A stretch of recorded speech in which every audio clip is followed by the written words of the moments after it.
Hello there. Welcome to the Rybrary. Hope you're all doing well today. Today I'm here to talk to you about this book, Tender is the Flesh, by Agustina Bazterrica. Let's go. Agustina Bazterrica is an Argentinian author. I believe this is her second novel. It came out in 2017 originally, I believe. She also has a short story collection and a new novel, third novel, called The Unworthy that came out earlier this year. Supposedly good. This is a dystopian horror novel. More on the dystopian side, I would say. Some people categorize this as horror. Some even categorize it as extreme horror, and there's, justified reasons for that, but I consider primarily a dystopian novel. It's been a pretty hyped book in horror circles and literary circles in general in the last many years. Kind of turned Bazterrica into a celebrity of sorts. By the way, I hope I'm pronouncing her name correctly. That's Agustina Bazterrica. That's how I would say it. But so the premise of this book is that a virus in the future has caused animal meat to be no longer edible to humans, actually poisonous to humans.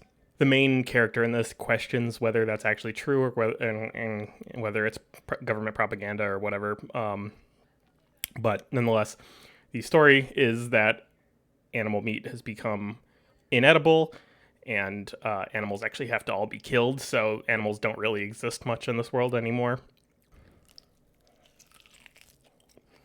Due to the protein demands of the world population, cannibalism is legalized.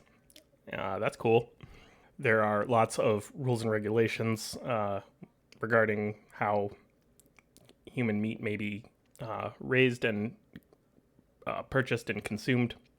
But, as with the existing meat industry, these rules and regulations are often circumvented by those who have money or influence or whatever. But the prime meat that's considered the best human meat is humans that are raised entirely in capacity, and enough time has passed in the world here for a whole generation of people to have been raised in captivity for the purpose of butchering and eating. The main character in this book is a man named Marcos. He was originally raised as a boy in the existing animal-based meat industry before the transition when cannibalism became the way of the land. Marcos is actually a vegan.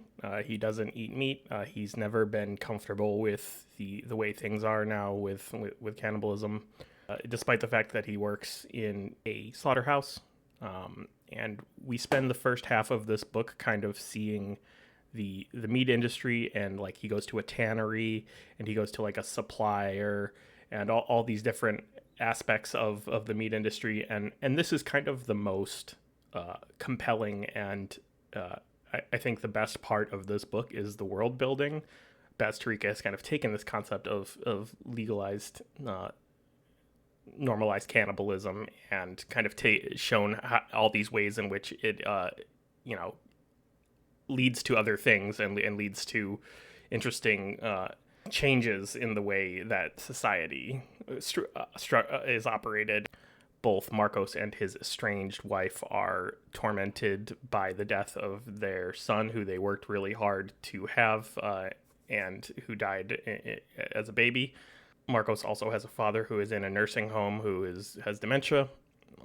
So he's kind of lonely guy, obviously unhappy with his life and with the nature of the world. He goes and visits an abandoned zoo multiple times in this book. He seems to really miss animals, and we're kind of shown that Marcos has more of a heart than a lot of the other people in the world at this point, seemingly. The rapidity with which the world has become acclimated to normalized and institutionalized cannibalism is remarked upon a bunch of times in this book.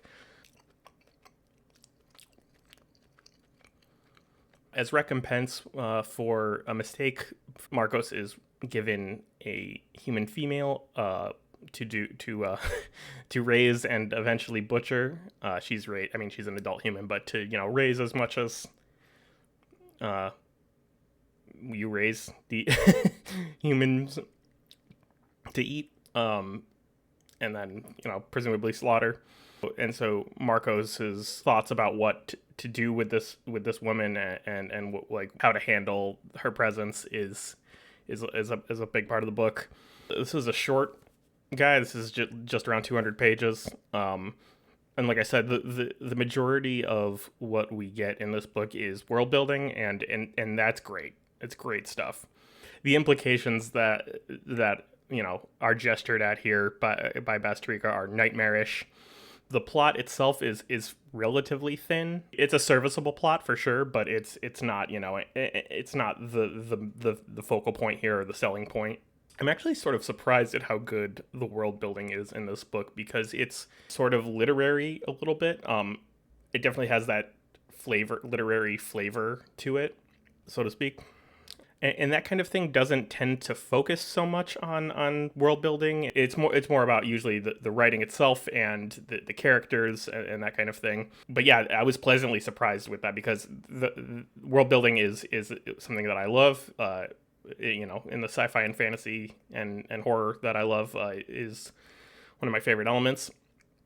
So I definitely super appreciated that about this book. The prose is good. Like I said, it's literary, so it's got like some poetic sort of tinges here and there, but nothing ridiculous. I'm not necessarily as much of a fan of literary type stuff usually. Not always, it varies, but so I was pleasantly surprised that this was frankly less pretentious than I was worried it might be. That's honestly what I think of a lot of the time when I think of literary stuff. There's obviously a lot going on thematically here. One of the big themes in this book is language, and the way that language can shape reality and shape our social reality. All the language that is used in for the aspects of the meat industry, of the human meat industry, is very neutral and very euphemistic, just like the way that the real meat industry is. Humans that are raised for consumption are referred to as head, and the time where cannibalism was legalized is referred to as the transition. Human meat is referred to as special meat. And I think the point of this is that we can and do minimize and abstract away the reality of what we do, that we systematically raise and kill animals in this way, that and we kind of let other people deal with the messy parts, and we as the consumers allow ourselves to distance ourselves from the reality of what's going on. Another big theme here is the way that dehumanizing of people is becoming more and more prevalent, it seems like, and that the things that bond us together as people are eroding, and if we're not cautious about that, then we could end up in a world like this. As I suggested earlier, there's also a heavy strain of like governmental and societal distrust in here. We meet Marcos's sister a couple times, and she is presented as this sort of dumb sheep, basically. She believes everything that the government tells her about the nature of the virus that made animals inedible, supposedly, and the things that you have to do to continue being safe from them.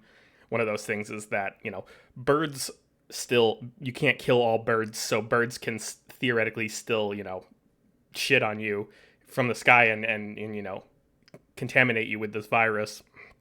And so all these people are told to use umbrellas in this when they're walking around outside in this world, so they don't get shit on by birds. Marcos thinks this is ridiculous. I think this is Bazterrica's way of showing how the government and the media and society in general can distract us with non-issues to enable them to get away with whatever they're trying to get away with. It's interesting that this book came out a couple years before COVID. It's very easy to see the comparisons So you got to wonder if Bazterrica is like maybe a COVID skeptic of some degree. Like I said, this came out before that, but based on the perspective offered here, she certainly could be. Well, I did like this quite a bit. I felt that it was maybe a little heavy-handed. The themes are very kind of direct, and frankly, I'm not sure everyone would turn out as evil as in this kind of situation as Bazterrica kind of presents them as being. It's a very negative image of humanity, but it is also very plausible. I think she draws a line between how we are now and how we could be in this kind of world pretty well. Even if I don't necessarily believe it, we would necessarily get there quite there. But yeah, great little book. Packed a lot of ideas into a relatively short little thing. It's got a good ending. I don't want to give away anything. But it's got a really good, if abrupt, ending. I am definitely impressed by Bazterrica's work here, and I look forward to reading more of it in the future. So yeah, those are my thoughts on Tender as the Flesh by Agustina Bazterrica. Let me know if you've read this book and what you thought of it. Thank you again for visiting the Rybrary. No talking in the Rybrary, no eating in the Rybrary, and have a good day.